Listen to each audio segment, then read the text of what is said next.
Welcome to the All Financial Hour podcast with Steve All. Steve, another weekend here. I know you've been busy in the office there, so it's probably good to take your load off for a second, or do you actually have your feet up? I try to relax on the weekends. I only take appointments if for somebody that is still working and cannot get in there during the day because they travel. Those are usually when I look at the weekend appointments. Getting my honeydew things out of the way, I think that's what important. I was wondering. When you get into the quote spring cleaning, I'm still one of those advocates that be careful planting your plants prior to Mother's Day weekend. Okay. Because I don't know why here in St. Louis, it seems like every time I plant early, we get either hail to kill all the plants or it all floods and wipes out everything that we currently have. So I kind of try to follow that as far as planting. Lori gets back into town mid-May, so she always likes to make sure that she's got the flowers she wants out. So for me, it's mainly just kind of getting that winter stuff out of the way, get things moved, clean up the garage, and do those things that people don't like to do, especially people like me. So it goes from there. But no, things are going well. The office is running fantastic. Lots of reviews, lots of people coming in for the from the presentations that we've done. And I believe we have that opportunity to help a lot of them. Well, for sure. And I know you've got had plenty of events. You had a recent one that was on Social Security and Medicare. You've got one coming up at May as well that's going to deal with taxes here as we're fresh out of tax preparation season. Of course, we know that tax strategy and planning season is around the clock and all year long. So if you want to get in touch with Steve and the team, get on the calendar. He said it's been busy, but they definitely can make room for you. Dial them up, 636-230-8824. Now, Steve, the people that are soon going to have more time on their hands to maybe spend more time in the yard than even you. And Steve, you've probably heard that 10,000 baby boomers turn 65 every day. So that means a lot more people are getting ready to leave the workforce soon, and they're all wondering about income. For 16 quarters in a row, annuity sales have continued to grow and set records. What is it about an annuity that people find attractive, Steve? There's basically two things when we look at annuities. There's a lot more that annuities do. But I look at it, give me the right tool for the right job. One, asset protection. The second one, guaranteed income. So there's different types of annuity out there. And I know some of you people just grew horns when I mentioned the word annuities. One of the first questions I ask people is, what did you hear when I said the word annuity? Because I have heard horror stories, and it comes like that. So let's look at the different types of annuities that are out there. There's the single premium immediate annuity. That you are basically taking your money and giving it to a life insurance company, and they are going to give you an income that's guaranteed for the rest of your life. And they're usually period certain, because the old story was Uncle Joe gave my money to an insurance company and he died 5 years later and they kept the money. So that's what a lot of people think when I say the word annuity. Right. That's a single premium immediate annuity. It's changed very much over the last 10 to 15 years. Second type, fixed annuity. A fixed annuity is where I'm going to give you a set percentage for a set period of time.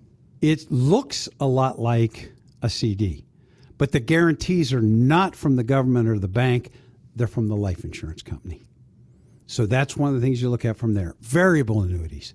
Variable annuities, your money is at risk in the market.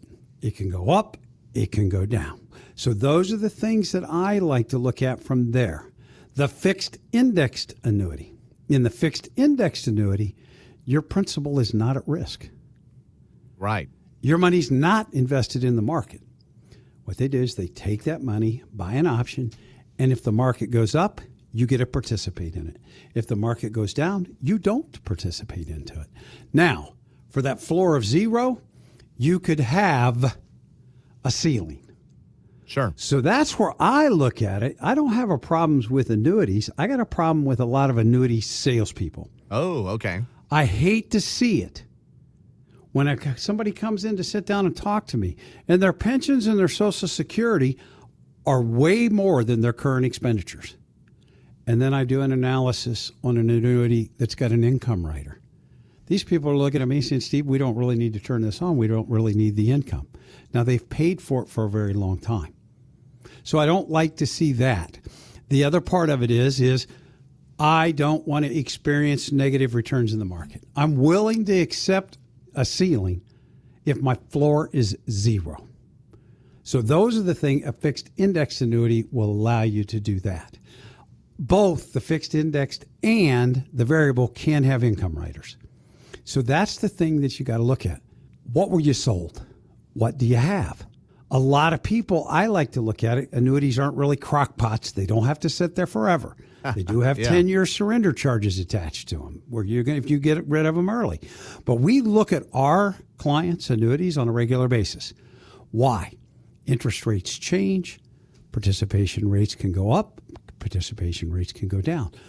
What could we do with this annuity? So if you were sold an annuity and you haven't talked to the agent on that since they sold it to you, give me a call now. Ask for that annuity x-ray so that we can actually look at the products you have and see if it might make sense to possibly move it if we can improve the situation in what you're looking at.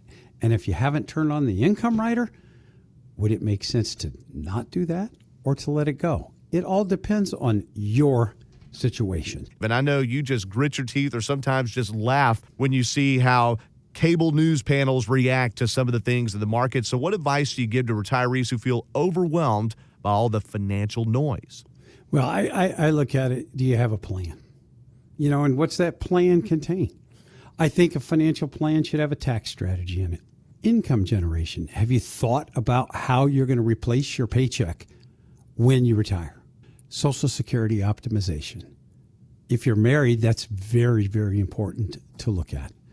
Then we go down to the legacy planning. Are we going to leave assets to our kids? Yes, no, maybe. Yeah. We weren't planning on it, but we might. Do you have a plan on how to do that? And then I think your investments should be based on need, not greed. Give me the best return that I can get with the least amount of risk possible. And then I think protection of the asset is very, very, very important, especially if you're getting close to retirement. Why? Because if you have a large downturn close to your retirement date, it can highly negatively affect your retirement. We need to laugh a little bit. There's been so much stress, okay, about talking about finances, or is this going to go bankrupt, or is that going to cost 60% more than it used to? But Conan O'Brien and the team had a funny skit from years back dealing with, well, some of the hype and some of the ways that people like to act like they're know-it-alls. Listen to this. What if you had purchased Apple stock before the launch of the iPhone? What if you had bought Amazon before it was the only place people shopped? At Hindsight Financial, you don't have to wonder how rich you could have been, because we'll show you. Our advisors will walk you through every single opportunity you missed. Let us show you how many years earlier you could have retired. Oh, the life you would have had. Hindsight Financial. Coulda, shoulda, woulda. I am not a big Conan O'Brien fan, but that was tremendous. You know, right? Coulda, woulda, shouldas. God, if we could just replay. You know, if I could have bought something early, or if I would have sold when it was here, you know, we look at all those things, but that is fantastic. Thank you very much for bringing that to the show today. Well, and how many people do you have that come and do that to you, or that have regret about it? Or do you have people that, you have to kind of talk off the ledge and say, hey, wait a second, you think you missed out on something, but there's actually this. I'm sure that with all the information at our fingertips, it happens quite a bit. Well, I think that the biggest thing that when a lot of people come in, they have that question. When can I retire? That's usually the biggest question that you have, and they don't know the answer to it. That's why I'm here. We're going to gather your information. We're going to run it through the software, a couple different types, just to make sure that kind of a balance between the two. And then we're going to bring you back in and we're going to talk about it.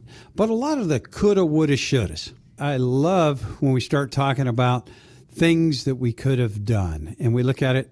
One of the things that I believe that we don't put into a plan in a lot of cases when it's do it yourself. Inflation. What is the impact of inflation? And you sit there and look at people, and you sit there, and I don't care if you're spending $5,000 a month to meet all your expenses or $10,000 a month. And if 10,000 is the number, and I look at them and they're 65 and they're spending 10, and we look at it and at 85, you're going to be spending 20. And they go, there's no way I'm going to be spending $20,000 when I'm 85 years old. I looked at it and said, 20 years ago or 25 years ago, did you think you were going to be spending $10,000 a month? That's a great point. And almost everybody says no.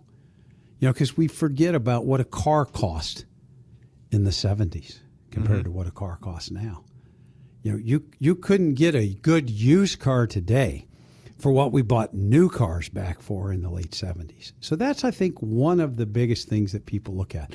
The other coulda, woulda, shoulda that probably comes up quite a bit is undervaluing the value of your Social Security benefits. Oh, yeah. A lot of people just said, well, everybody said turn it on when I turned 62 or I was retired. And I wish I could have delayed. So those are the things. When is the best time to take Social Security? Now, I'll tell you, if you're already taking Social Security, there's not a lot I can do to change that unless you're in the first year of taking your Social Security. But that Social Security optimization report can really benefit people when they look at when they might want to take Social Security. The other one, retiring too soon. Oh, yeah. Retiring too soon. And they start to look at it. Life expectancy, mom, dad, they passed away early, so I want to go ahead. I don't want to work till the day I die and then go. And that is that life expectancy has gone up. We're retired for a lot longer years. It's a lot of difference building a plan for somebody that's got 25 years than somebody that's got 40 years in retirement. So I think those are the things that we have to look at when it comes to that. Things that we can do today. Overspending. Oh, yeah. Overspending is about the most detrimental things to a retirement plan.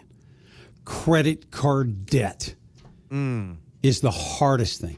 Because I'll get people that'll call me up and say, I'd really like to start investing my money. And I ask them a few questions, and then I get the one, how much credit card debt you got to?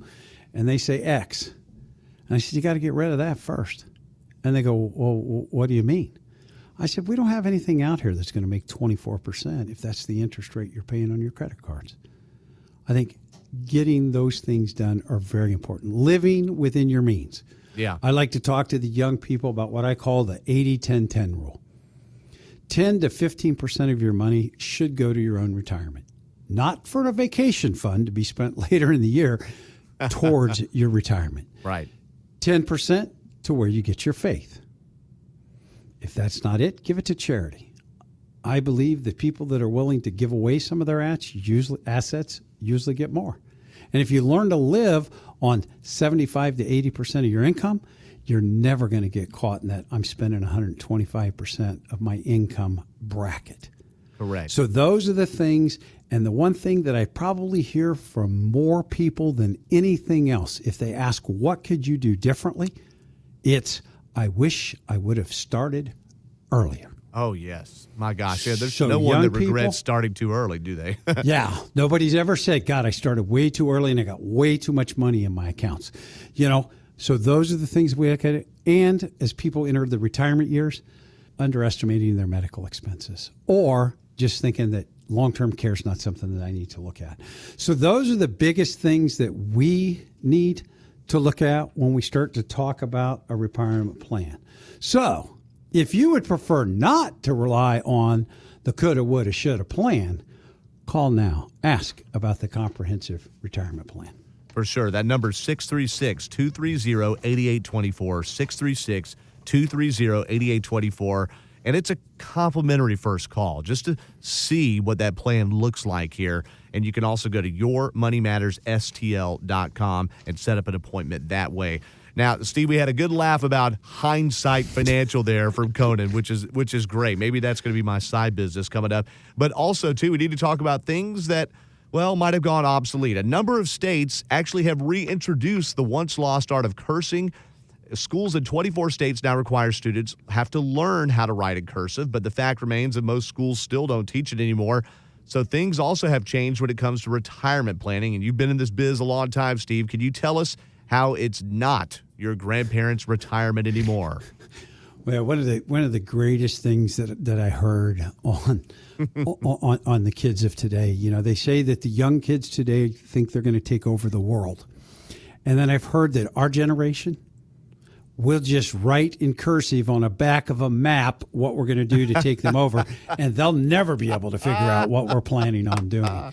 Because the lost art of, give a young person today a map, and they'll look at, wait a minute, I got to go to L16 to figure out where you're at? Yeah. I used to be a traffic reporter, and I definitely had a small atlas that I would use for that before Google Maps became a thing. So 100% agree. Yeah, so it goes from there. But, yeah, so we look at what are the pillars of financial planning? Things haven't changed that much. The way we can do it is a lot easier. Tax strategies. We have a lot more computer power to run the analysis around with Monte Carlos to find out, would it be beneficial for you to possibly do Roth conversions? Mm-hmm. Income generation. How are we going to do that? The tools today are much better than the ones that they were in the past. So it's not just the 4% rule. Don't worry about it, because I hear a lot of people, they come in and my advisor said, don't worry about it. We'll give you 4% every year and we'll make you 7% and you'll never run out of money type of a mentality. So the 4% rule is not as accurate as it used to be. Social Security, start at 62, retire, 62, turn on my Social Security, turn on my pension. Optimizing that can be very, very important for yourself. And then we get into the ideas around legacy planning. Have you thought about if you have a long-term care exposure?